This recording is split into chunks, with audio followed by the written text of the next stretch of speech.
Hello, everybody. Welcome to Christine Boho Plans. I'm so glad you are here today. Today, we are going to talk about how to make ADHD coping skills and ADHD self-care work for you by using your planner as a tool to help you. So before we get started, I want you to focus on one thing first.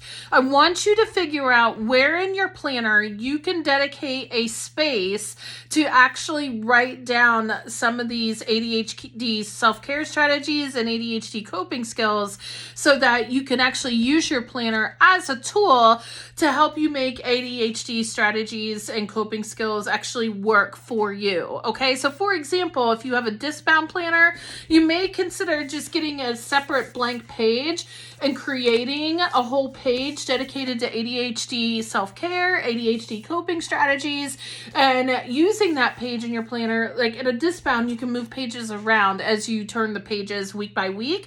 So you might want to consider that. If you don't have a disc-bound and you're using like a coil-bound or a book-bound planner like this one, usually those planners have like back pages where you can put any kind of information. So maybe you want to put that information in the back pages, ADHD self-care routine or ADHD coping strategies, and that you reference it as you need it. So that's one thing you can do. If you feel like doing that, you are not going to look at that page at all if it's not in front of you all the time. There is always the option of going ahead and putting it in your planner every week. I mean, every day is possible. That's a lot, but like weekly, I think will be sufficient if you use a weekly planner. Like this planner has space at the bottom of each of the pages where you could actually put that information. So like maybe in this blank space here, I could write down all of the self-care strategies I plan to use for the week, as well as reminding myself of coping skill strategies in case I need it when I'm struggling. So the thing is, when you write it down in a place where you see it and can look at it, you are going to be far more successful at utilizing these strategies, at utilizing these skills to make your functioning with ADHD go so much better. So before I get into the intro, I want you to take a second and figure out where in my planner, what part of my planner or where in my planner am I going to dedicate ADHD information to. Remember, it needs to be a place where you will see it all the time. So take a second and think about it. Look at your planner, consider the sections of your planner, the layout of your planner, figure out what part of your planner you're going to consistently use to put down the information in this video where we're going to talk about ADHD self-care strategies as well as ADHD coping skills. Where are you going to put this information in your planner that you can see it on a regular basis? While you're doing that, I'm going to play the intro and we'll be right back.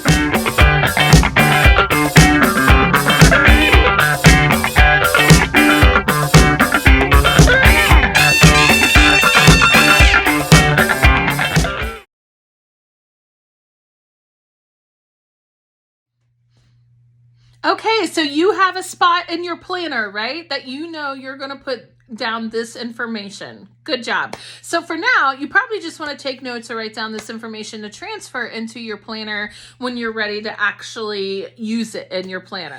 ADHD self-care. I say self-care versus coping skills for this part of the video because that's what this is really. It's really regular daily ADHD self-care. You have to kind of understand what ADHD does to your nervous system or what it does to your brain in order to really understand what kind of self-care you really need. So let me say this first. I am not a neuroscientist by any means. I know just enough about the nervous system and the brain to be able to have these conversations and to know what works and what doesn't work. Okay, so bear with me as I explain the science in very, very, very basic terms. And actually, I'm going to put some articles in the description box below to support some of the information I'm sharing with you, or that it kind of gives a lot more details from a science perspective about why these things work, okay? So, but the best way I can describe what happens in the nervous system and the brain when we have ADHD is it's like with dopamine is like the big chemical, the fuel in our brain that we need for motivation, for energy, for interest, to get interest in doing something, and just executive functioning skills like organization, memory, concentration, staying on task, all of those things. Dopamine is this big chemical or this fuel in our brain that we need to make all of those things happen. So if you think about a vehicle, and a vehicle has a fuel tank because it needs the fuel to keep it going, right? You're driving the vehicle, the tank is full of fuel, and the fuel keeps going through the vehicle to make it go. But when it runs out of fuel, it doesn't go anymore, right? So think of like ADHD being a hole in the fuel tank.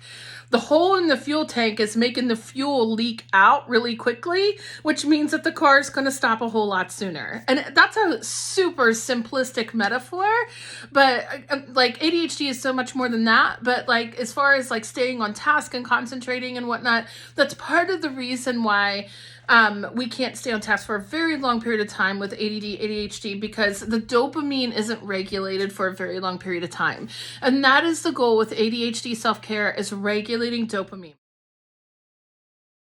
I just want to say a word about medication. I am not a doctor by any means. I'm not a psychiatrist by any means. But if you are working with your doctor or your psychiatrist on medication for ADHD, definitely follow what they tell you as far as using medication.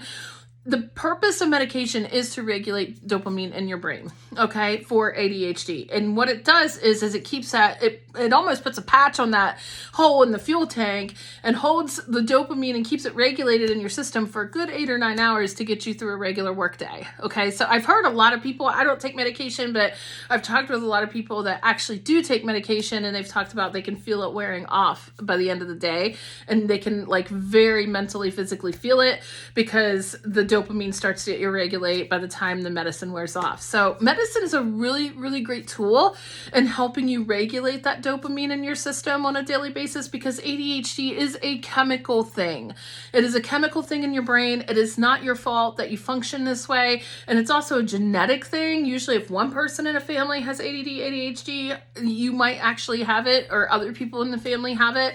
So just realize that medicine has a really good place in ADD, ADHD treatment.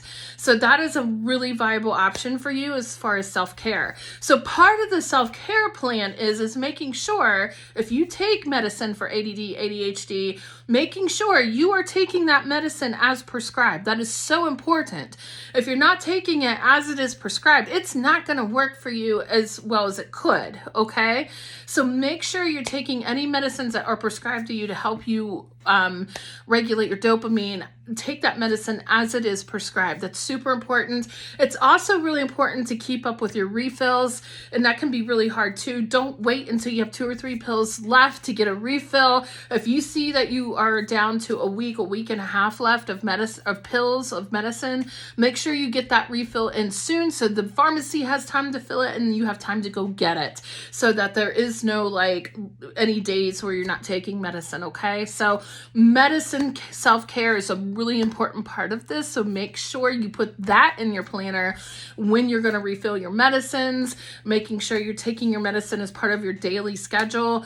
That is an important part of ADHD. And some people ask me quite often, like, do I have to take medicine? Can I use some natural strategies to help me manage my dopamine levels, regulate my dopamine? And technically, yes, you can. It just depends on what kind of level of focus you need throughout the day. And it just depends on, honestly, how severe the ADD, ADHD is for you. So it's really a lot easier if you take medicine and that medicine is able to keep your dopamine levels regulated for 8 to 9 hours straight, right? These strategies I'm going to tell you will help a lot, but these strategies will also not last 8 or 9 hours straight, okay? They will only last for so long until you have to do it again, all right? So I just want to throw that out there. But let's go ahead and jump into this. These are self-care strategies that you can do on a daily basis that will help your ADHD function a little bit better and help you function a little bit better. So let's go. Number 1 is protein. What you eat matters for ADHD, believe it or not. So especially when you're sitting down trying to get focused on a specific task, or you have a really hard project that you're working on that you have no interest in doing, Eating protein while you were trying to work on that task will actually increase your dopamine level and help you focus on it and be more productive with it. Isn't that cool?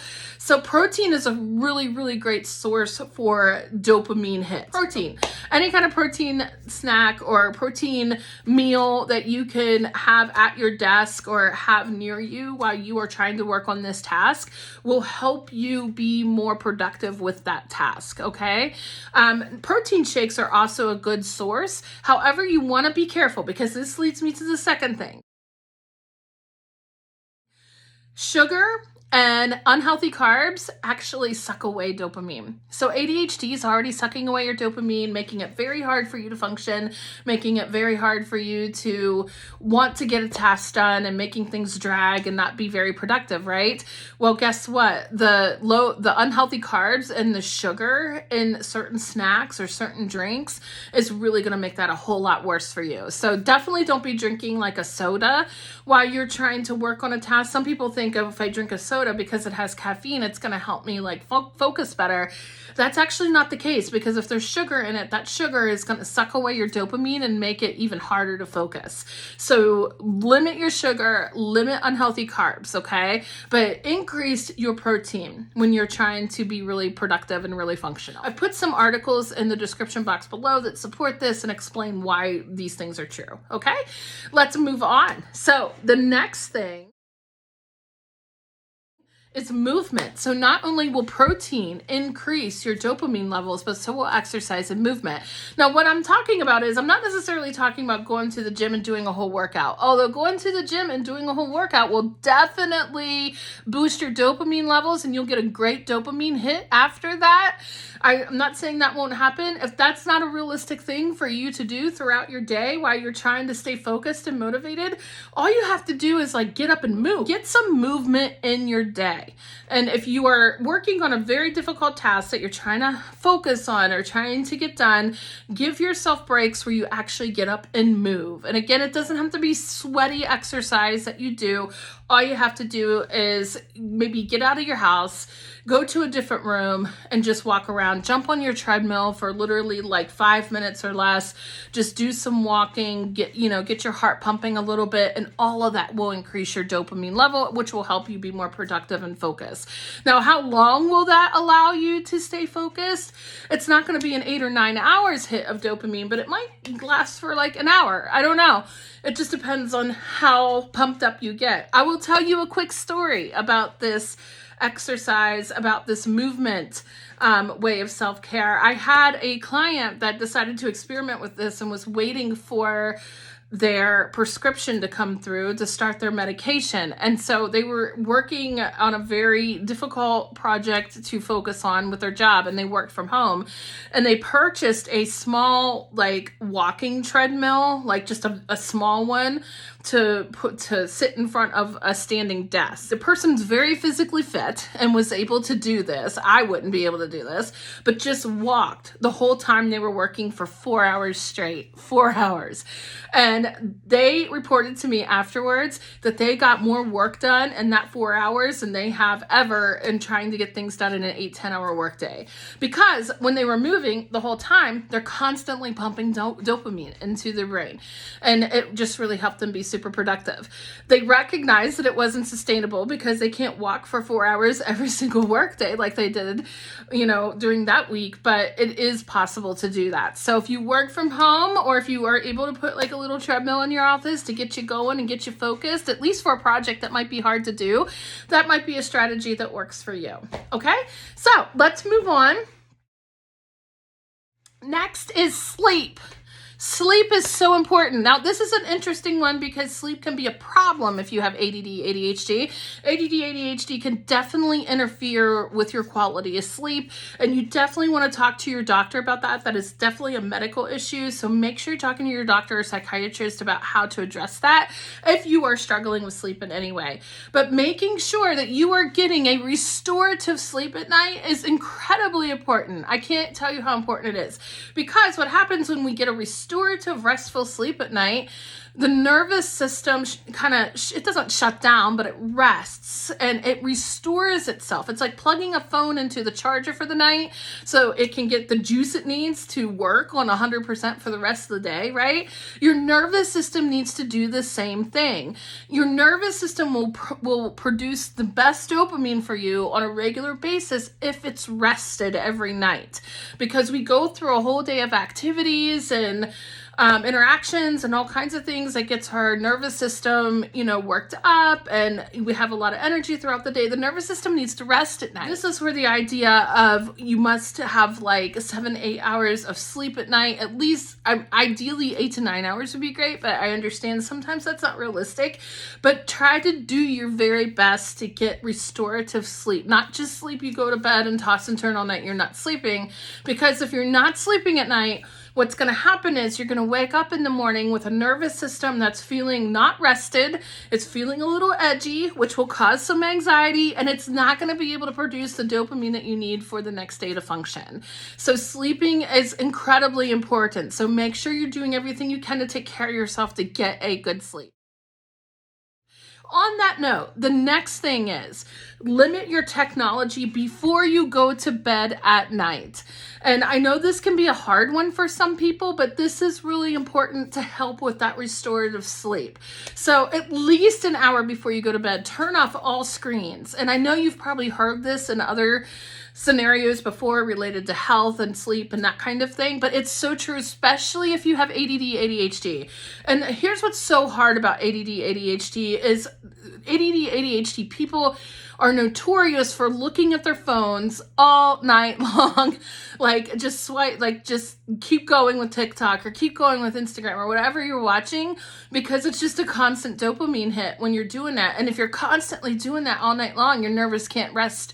You gotta put the phone away. Put the phone to bed. Have a little box or have a little space that is your phone's bed. Put it to bed before you go to bed. At least an hour before you go to bed, to let your nervous system calm down and get into a restful state to allow you to fall asleep at night. I know this could be a really hard habit change for some people.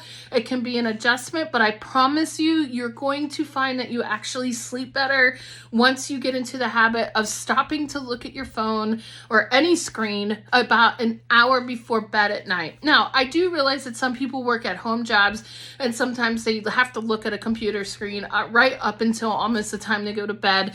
Maybe get some of those blue light glasses that you can get off of Amazon that protect your eyes from the blue light. That will help a little bit your brain getting the effects of the blue light from the screen. Okay, but as much as possible, try to set up your evening routine so that 1 hour before you go to bed, things are dimmed in your house, lights are dim, there's no TV going. Look at your phone up until an hour before bed and then put it away. Set your alarms on it that you need to use for the next day, and then charge it up and put it away. Don't look at it and just go to bed. And if you're antsy and fidgety about laying in bed at night, it's okay to read a book. A book doesn't have the blue light on it that is so triggering to your nervous system. Do that instead of looking at your phone at night. Okay? So be aware of technology when you're using it. You want to use technology when you wake up in the morning, because that will actually trigger your system to wake up and help you get going. Okay? So, and lastly, believe it or not, a really great natural self-care strategy for ADHD is to get outside. Go outside. So the reason for this is we are part of nature. So we are in a house all day long, or we are in a building all day long doing work and whatnot. We have to get outside. And there is something really settling about being able to go outside, breathe in fresh air, and breathe out stale air. And being really intentional and mindful about that. Breathing in the fresh air, breathing out the stale air. On top of just getting vitamin D from the sun.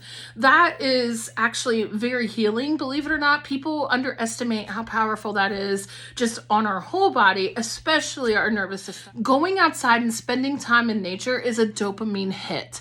So you definitely want to make sure that you have periods throughout your day where you're getting out of your office, you're getting out of your house and going outside to get that dopamine hit that you need.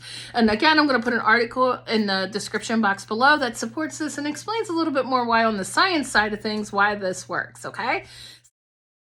So, quick recap.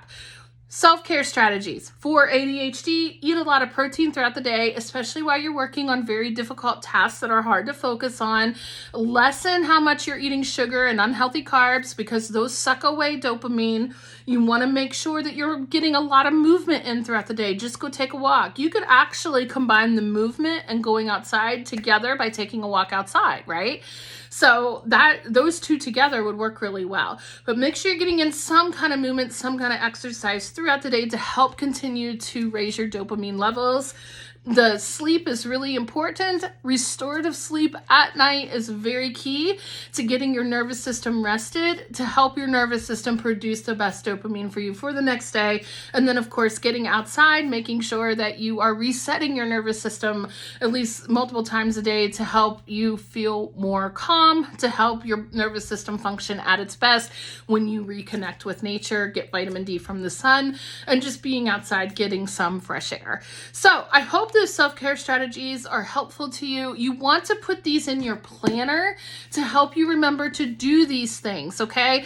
One thing about these kind of videos is, oh, look at all these great ideas that we can use to help us function better. This is great. But if we don't actually find a way to put these things into practice in our lives, watching a video like this really is not that helpful. So that's where the planner comes in. The planner is a tool to help you make these things happen in your life. The other thing that you can do in your planner is actually use a tracker to help you make sure that you are doing these things or see how often you're able to get these things into your schedule. So for example, so this is a passion planner. Passion planner actually has little trackers that you can print out and paste in your planner. And on the tracker, like you could put things like, you know, I ate protein, or how much protein did I eat in a day? I did movement today. I got outside today. How often did I eat a sugary snack today? And how many hours of sleep did I get? It's a little graph that you can put here to help keep track of that. It's just like a water tracker. Like I'm sure you've seen in the planner community, a lot of people use water trackers to track how much water they're drinking in a day, right? It's the same thing. You're tracking behaviors to help you get better at those behaviors. And when we track them, adults have this way of like feeling reinforced when you can check off to say that you did it, to check off to say like, oh, I was able to do this today. I'm going to check it off my tracker today. So pay attention to how you feel when you see how often that you've been doing these strategies and see, does this help me?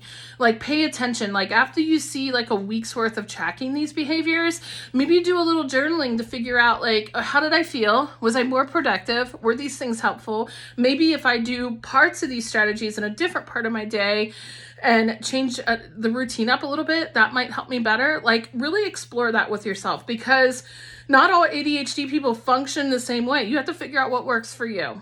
Okay. So we are going to transition real quickly into a coping skill that you can use if you are really doing all of these things and there's a particular project or task that you're still really having a hard time getting done. Like that. So you might have heard of this coping skill before in other parts of the internet. It's called the Pomodoro method. But listen, I have been teaching a similar method. It's not exactly the same, but I've been teaching a similar method since like 20 years ago. I used to be a school counselor and I used to teach kids in middle school with ADHD this method. I mean, it's similar. So the method is actually, if you look up the Pomodoro method, it says that the sweet spot for focusing is 25 minutes, taking a break for 5 minutes and going back to it. That's actually not true for a lot of ADHD people. A lot of ADHD people need a sweet spot of like 10-15 minutes of focusing, taking a break for like 10 minutes, and then coming back to it.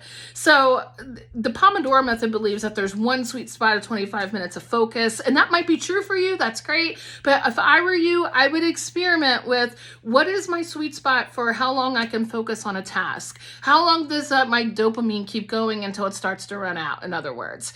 So maybe it's 10 minutes, maybe it's 15 minutes. You find that sweet spot and then decide how much time do you need to refill that dopamine level, okay? And when you're refilling that dopamine level, taking a break, you're doing one of the things things on this self-care list, such as going outside or eating some protein or doing some movement, like going on a walk, that kind of thing. Like, how much time do you need in that break to refill your dopamine to go back to the task and be productive, right? So that could be like a 10-minute break. It might need to be a 15-minute break. You have to decide what's going to work for you. Doing like a power hour, sort of, but it's not a power hour. It's like a power 15 minutes. And then I'm going to take my break for 10 minutes. Back to a power 15 minutes. And I'm going to take my break for 10 minutes. You can use your phone timer to help you actually manage those time blocks, okay? And if you want to plan in advance that you're going to do this to focus on that task, if you have an hourly layout in your planner, you can actually do the time blocking with your hourly layout. Like, for 15 minutes, I'm going to do my work, and then for 10 minutes, I'm going to take a break. You can actually list it out in your planner. And you don't need an hourly layout to do that. You can actually do that in a vertical or even horizontal layout, where you just write out what you plan to do at what time. So planning it out in advance will actually help you or increase your success of getting that done, because you already have a plan for what you're going to do. The other piece to this coping skill, this other piece to this method that I highly recommend, is that when you have work or a project that you know is going to be heavy, that you know is going to be hard for you to focus on, it's really important that you really give yourself enough time, overtime, like over days of time, to be able to get it done. So you might be able to do this Pomodoro method like for a while, for a couple hours on one day, but your brain still will get tired even if you're taking breaks, constantly trying to refill that dopamine. You need to be real with yourself for how long you can actually function in that task. Can you do it for 2 hours? 3 hours seems to be a lot. You want to break it down into smaller chunks, periods of time throughout a few days, if not a week or more, right?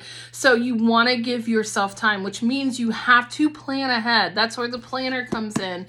You have to plan ahead, and the monthly layout in your planner is actually a really good place to do that in, where if you have a task that you're working on, you can look at your planner and decide, how many days am I going to break this down for?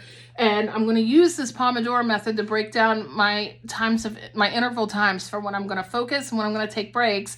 But I know I can't do that all day long, so I'm just going to do that for like maybe 2 hours at a time. And then I'm going to spread that out over a week or 2 weeks time. You plan it out on your monthly, and then transfer that over to your weekly or daily layout as needed. So I hope that makes a lot of sense. Please let me know in the comments below if you have any questions about these strategies or coping skills. If something here does not make any sense, I'll be glad to answer any questions that you have. I'm also super interested in what works for you. I'm super interested in hearing, like, if you have found a sweet spot and time that you can focus, or if you have found a strategy that has been incredible for you and helping you function with ADHD. I would love to build a community here where you guys can share ideas together, learn from one another, and really be able to feel empowered to better manage how ADHD affects you and your life. See you next time. Bye-bye.